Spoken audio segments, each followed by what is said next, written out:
History, as we are taught it, is a linear progression of dates, kings, and conquests. But beneath the surface of this recorded timeline lies a subterranean river of thought, a prisca theologia, or primordial theology, that suggests human wisdom did not begin with the Enlightenment, but peaked in a forgotten antiquity. We find ourselves drawn to the shadows of the past, not out of a desire for nostalgia, but because we sense that something fundamental has been lost in the noise of the modern world. Among the many relics recovered from the wreckage of the ancient Levant and the shifting sands of Egypt, one artifact stands as the ultimate cipher for the mystery of existence. It is not a sprawling epic like the Iliad, nor a complex legal code like that of Hammurabi. It is a brief, cryptic, and devastatingly profound series of aphorisms known to history as the Tabula Smaragdina, the Emerald Tablet. Legend tells us this text was etched into a slab of celestial emerald using a diamond stylus, discovered in a subterranean chamber by the hands of the great Alexander himself, or perhaps clutched in the skeletal fingers of Hermes Trismegistus within a hidden tomb beneath the Great Pyramid of Giza. While these stories lean into the realm of the mythic, they serve a vital purpose. They signal to the seeker that the information contained within is not of mundane origin. It is a revealed knowledge, a gift from the thrice greatest sage to a humanity struggling to understand its place in the cosmos. To the uninitiated, the tablet words are a riddle of chemistry and metaphor. To the alchemist, they are the literal instructions for the great work, the transmutation of base lead into spiritual gold. Today, we step away from the distractions of the digital age to enter the stillness of the silent libraries. We seek to understand how a few short lines of text could influence the minds of Isaac Newton, Carl Jung, and the nameless mystics of the Golden Age of Islam. We begin at the beginning, not with the myth, but with the ink and parchment that carried this fire through the dark ages of human forgetfulness. To find the true heartbeat of the Emerald Tablet, we must look beyond the legends of Atlantis and toward the intellectual fervor of the 8th century Abbasid Caliphate. The earliest verifiable record of the tablet does not exist in Greek or hieroglyphics, but in the sophisticated Arabic treatises of the early Islamic alchemists. It first appears in the Kitab Sur al-Alqa, or the Book of the Secret of Creation, a work attributed to the sage Paulinus, known to the West as Apollonius of Tyana. This was a time when Baghdad was the intellectual capital of the world, a place where the works of Aristotle and Plato were being synthesized with Eastern mysticism. The tablet was presented not as a standalone poem, but as the concluding revelation of a deep cosmological study. It was described as being found in a statue of Hermes, held by a seated figure who guarded the secrets of nature.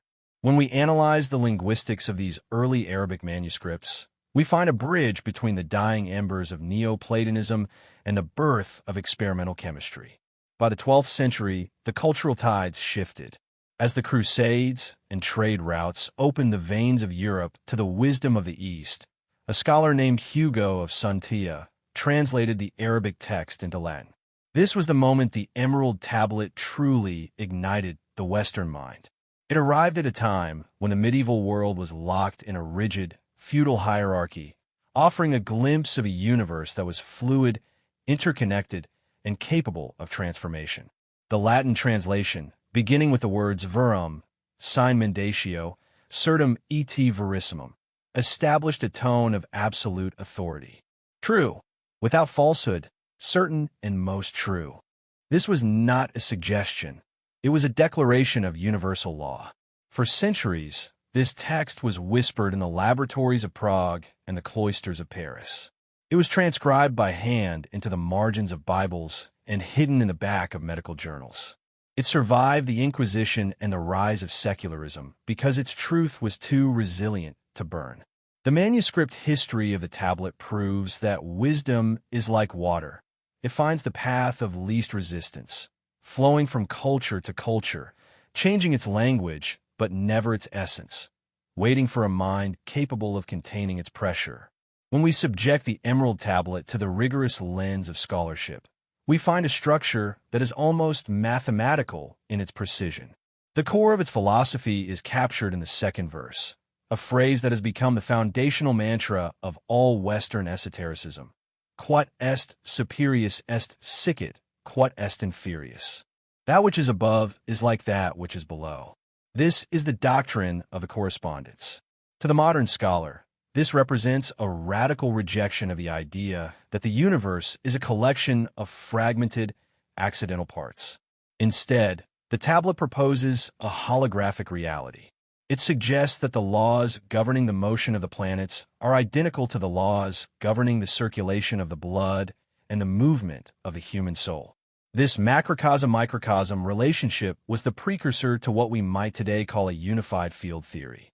It posits that the one thing, the prima materia, is the source of all diversity in the physical world. If all things come from this single source, then all things can be returned to it, purified and rebuilt. The text goes on to describe a process of ascent and descent. It commands the practitioner to separate the earth from the fire, the subtle from the gross, acting prudently and with great ingenuity. In the context of 17th century science, this was a literal instruction for distillation and calcination, the birth of chemistry. But for figures like Isaac Newton, who left behind a private, handwritten translation of the tablet, discovered only after his death, the meaning was far deeper. Newton saw in these words a description of the force of gravity and the subtle spirit that animated the celestial bodies. He, and many others, believed the tablet was describing the very mechanism by which the divine manifests in the material realm. It describes a father, the sun, and a mother, the moon, and a wind that carries the seed in its belly. These are not merely poetic flourishes. They're symbols for the dualities of nature, active and passive, male and female, spirit and matter. The scholarship reveals that the Emerald Tablet is not a spell book, but a philosophical blueprint for understanding the inherent unity of the natural world, a bridge between the physical how of science and the metaphysical why of the spirit. As we move from the historical and the scholarly toward a synthesis of this ancient wisdom, we must ask, why does this text continue to resonate in an age of silicon and satellites? The answer lies in the human intuition for pattern. We live in a world that often feels chaotic, governed by random chance and entropic decay. The Emerald Tablet offers a different narrative, one of inherent order and purposeful transformation. It suggests that the great work is not just about changing lead into gold in a literal crucible, but about the refinement of human perception. It is the realization that the observer and the observed are not separate entities. This is a concept that finds a strange and compelling echo in modern quantum mechanics, specifically in the observer effect, where the act of looking at a subatomic particle changes its behavior. The tablet was perhaps the first document to suggest that the power of the one is within the grasp of the individual, provided they have the ingenuity to separate the subtle from the gross. This synthesis extends into the realm of psychology as well. Carl Jung, the father of analytical psychology, found in the Emerald Tablet a map for the process of individuation. He saw the alchemical stages of the tablet as a metaphor for the human psyche's journey toward wholeness, the integration of the shadow, and the union of opposites. When the tablet speaks of the earth and the fire, it is speaking of our grounded, material existence and our soaring, aspirational consciousness. The genius of the text is its insistence on the return. One must ascend to the heavens to gather power, but one must then return to the earth to apply it. Wisdom that does not manifest in the world is useless. Power that is not grounded in reality is dangerous. The tablet demands a total integration. It tells us that we are the laboratory, and our lives are the experiment. The universal pattern is not something we look at through a telescope. It is something we live through our choices, our creativity, and our capacity to see the infinite within the infinitesimal. We are the one thing, experiencing itself through a billion different forms, ever seeking to return to the clarity of the emerald source. In the end, the Emerald Tablet remains what it has always been, a mirror. It does not speak to those who seek simple answers, or those who look for a shortcut to wealth and power. It speaks to the quiet ones, the seekers, the scholars, and the dreamers who understand that the greatest mysteries are often hidden in plain sight. It has outlived the civilizations that first gave it voice, and it will likely outlive our own, because the truth it carries is not dependent on the technology of the day.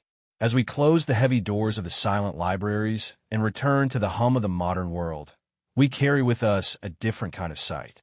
We see the above in the below. We see the stars in the dust, and the eternal in the temporary.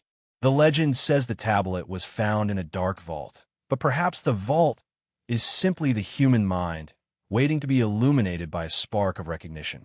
The Emerald Tablet concludes with a humble yet profound statement. I have told you all I had to say concerning the operation of the sun. It is a reminder that even the most profound wisdom has its limits, that once the map is given, the journey must be taken by the traveler alone. The ink has dried, the parchment has yellowed, and the green stone remains hidden. Yet the whisper of Hermes Trismegistus continues to echo through the corridors of time. It is a whisper that reminds us we are not accidental tourists in a cold universe, but the very sun of our own internal systems, capable of transmutation, capable of grace, and capable of reaching the above while keeping our feet firmly planted